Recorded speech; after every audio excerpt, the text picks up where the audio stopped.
Pace e bene, salam sejahtera untuk kita semua.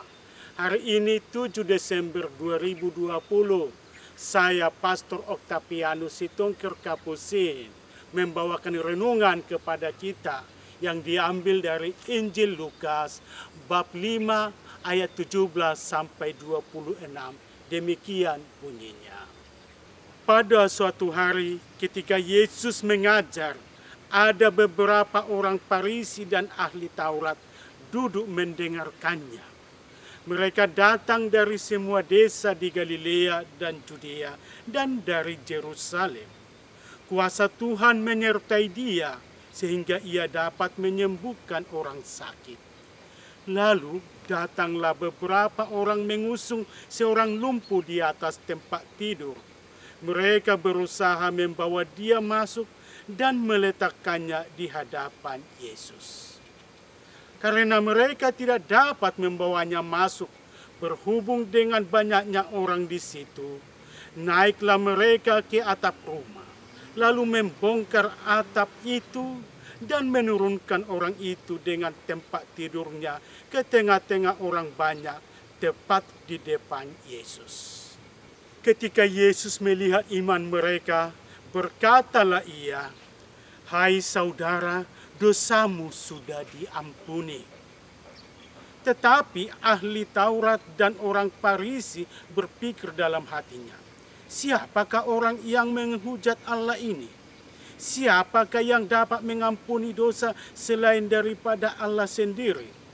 Akan tetapi Yesus mengetahui pikiran mereka, lalu berkata kepada mereka, "Apakah yang kamu pikirkan dalam hatimu? Manakah lebih mudah mengatakan, dosamu sudah diampuni, atau mengatakan, bangunlah dan berjalanlah? Tetapi supaya kamu tahu bahwa di dunia ini Anak Manusia berkuasa mengampuni dosa." Berkatalah ia kepada orang lumpuh itu, "Kepadamu kukatakan, bangunlah, angkatlah tempat tidurmu dan pulanglah ke rumahmu." Dan seketika itu juga bangunlah ia di depan mereka, lalu mengangkat tempat tidurnya dan pulang ke rumahnya sambil memuliakan Allah. Semua orang itu takjub, lalu memuliakan Allah, dan mereka sangat takut, katanya, "Hari ini kami telah menyaksikan hal-hal yang sangat mengherankan." Demikianlah Injil Tuhan. Judul renungan ini, beriman dan berpengharapan akan mengalami belas kasih dan kesembuhan. Keteguhan iman dan pengharapan yang kuat membuat seseorang bersemangat dan makin berdaya dalam hidupnya. Iman menghantar orang pada keyakinan bahwa daya ilahi Tuhan dapat membuat yang di luar pemikiran manusia. Pengharapan memberi orang semangat dan antusiasme untuk mengusahakan apa yang dirindukannya. Oleh iman, pengharapan akan semakin bergelora, yang memberi orang rasa optimis dan semakin berupaya untuk menggapai yang diinginkan. Iman dan pengharapan inilah yang diyakini oleh sekelompok orang yang datang ke hadapan Yesus dalam Injil hari ini. Perikop Injil hari ini mengisahkan bahwa makin banyak orang mengagumi dan percaya akan kuasa ilahi yang bekerja dalam diri Yesus, dan mengakui kepeduliannya terhadap orang-orang yang datang memohon belas kasihannya. Sekali waktu, Yesus sedang mengajar di hadapan orang banyak. Selagi mengajar, ada sekelompok orang menggotong seorang lumpuh di atas tempat tidur, hendak dihadapkan langsung kepada Yesus. Mereka mau memohon belas kasihan agar sudi kiranya menyembuhkan orang lumpuh itu. Tetapi mereka tidak dapat bertatap muka langsung karena kerumunan orang banyak. Tetapi mereka tidak habis akal. Demi orang lumpuh yang sangat berharap sembuh itu, mereka membongkar atap rumah, lalu mengangkat si lumpuh dan menurunkannya persis di hadapan Yesus. Ini suatu tekad kuat, kenekatan yang bisa beresiko lebih berat dari kondisi yang sebelumnya, terutama bagi orang lumpuh itu. Kalau tekad sudah bulat, apapun akan ditempuh memang. Melihat usaha mereka itu dan pengharapan orang sakit lumpuh itu, Yesus berkata, "Hai saudara, dosamu sudah diampuni." Luar biasa, sangat percaya dan besar pengharapan mereka itu. Dan sungguh usaha dan kerja keras mereka itu tidak sia-sia. Tuhan Yesus menanggapi kepercayaan dan usaha mereka. Dosamu diampuni punya arti yang sangat dalam tentu. Pembebasan dari beban batin dan berbuah kesembuhan. Memang kaum Farisi keberatan dengan perkataan Yesus ini. Sebab menurut mereka hanya Allah yang punya kuasa mengampuni dosa. Mereka keberatan sebab mereka tidak mengakui Yesus yang menyembuhkan orang lumpuh itu adalah putra Allah yang memiliki kuasa mengampuni. Lebih lanjut, Yesus menanggapi kepercayaan dan harapan orang lumpuh itu dan mereka yang membawanya dengan berkata, "Kepadamu kukatakan, bangunlah, angkatlah tempat tidurmu, dan pulanglah ke rumahmu." Terhadap usaha yang kuat dan nekat itu, Yesus pun sungguh menanggapi dengan menyembuhkannya. Harus dikatakan bahwa orang lumpuh itu mendapat belas kasih Tuhan dalam dua mahkota sekaligus, yaitu dosanya diampuni dan kelumpuhannya disembuhkan. Mengalami kesembuhan jiwa dan raga sekaligus.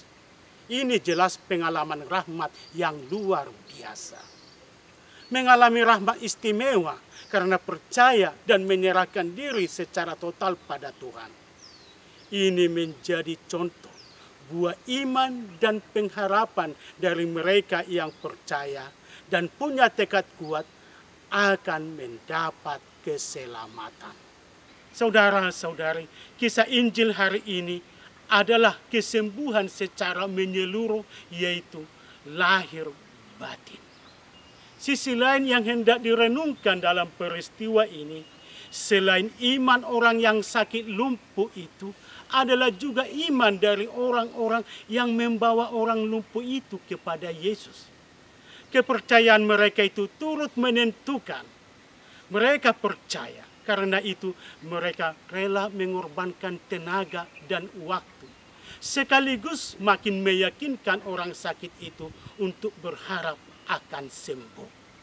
Keselamatan sesama turut ditentukan oleh iman komunitas atau persekutuan. Jika sesama percaya dan sungguh yakin, pastilah kita makin kuat dan berserah kepada penyelenggaraan Tuhan. Karena itu jugalah kita berdoa kepada sesama yang butuh pertolongan untuk didoakan. Dan orang minta doa dari komunitasnya. Iman dan doa komunitas itu sungguh berdaya. Saudara-saudari, beriman dan disertai dengan tekad yang kuat haruslah menyatu sekaligus. Orang beriman tidak boleh ragu dalam hidup ini. Orang beriman dan Kristen harus mengandalkan Tuhan disertai usaha yang kuat. Harus dikatakan secara tegas dalam menjalani hidup ini, yaitu andalkan iman, hati bersih, pikiran positif, ucapan jadi berkat dan berbuat lebih baik. Sabda ini hendak kita renungkan lebih luas. Bangun dan berjalan dalam kepercayaan iman kepada Yesus dan juga menuntun yang lain agar percaya. Kita harus bangun seraya menantikan rahmat dan berjalan meraih rahmat yang tersedia. Rahmat Allah tersedia sudah. Namun untuk menangkap dan mendapatkannya kita perlu berusaha. Bila kita tidak ada niat dan usaha mendapat rahmat, maka rahmat itu akan tetap tinggal di tempatnya dan kita pun tidak memilikinya. Maka bangunlah dan berjalanlah. Yakinlah bahwa rahmat Allah selalu tersedia. Tetapi untuk menangkapnya perlu usaha, kerja keras, dan tekad, baik secara pribadi dan tentu dimotivasi oleh persekutuan. Bila kita tidak berusaha menggapai rahmat itu, maka rahmat itu tetap tinggal di tempatnya. Maka bangunlah dan berjalanlah menghampirinya, seperti orang-orang yang membawa orang lumpuh ke hadapan Yesus. Baik secara pribadi berusahalah dengan penuh semangat.